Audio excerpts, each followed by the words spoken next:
Sean Diddy Combs' sex trafficking trial is expected to decide this morning whether to throw out a portion of last week's testimony. It concerns a witness who was called after Combs' ex-girlfriend Cassie Ventura finished testifying on Friday.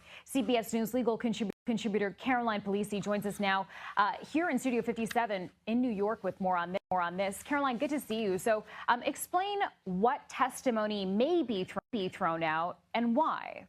Yeah, Chanel, it's looking more and more like that testimony will not be thrown out. Obviously, last week was all about the star witness, Cassie Ventura, star victim, I should say. She's victim number one in that government indictment.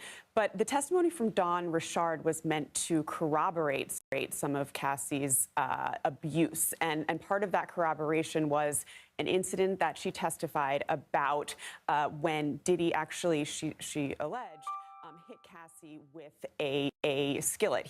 She was making eggs. He got, enraged and hit her with a skillet. Now, she also testified that thereafter, Diddy told her that people who spoke about these types of things tend to disappear, and that she took that as a threat on her life. The defense attorneys, rightfully so, objected to a lot of this testimony, saying much of it was hearsay.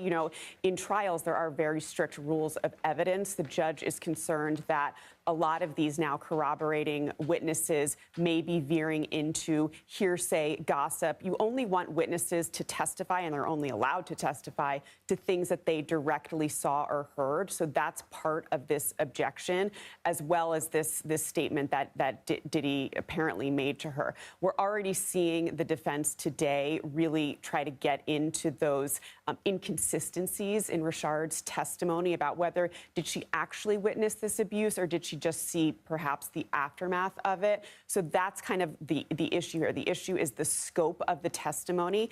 It does seem that the judge is going to allow that testimony to stand on Friday, but going into more of this testimony today, there may be sort of a tighter scope around what they can testify to. Yeah, and I wonder, because you mentioned this, Cassie finishing her days-long stretch of emotional testimony last week, and how will her testimony then impact how the case moves forward? Yeah, she was a very credible witness, I do have to say, obviously testified to years of abuse. The defense is already acknowledging that this was a domestic violence relationship. The question is, can the prosecution prove that this was sex trafficking, that this was a RICO conspiracy? So you'll see witnesses this week like Cassie's mother, her best friend of over 17 years, corroborating this information about the abuse. Now, the defense is saying, all right, there were instances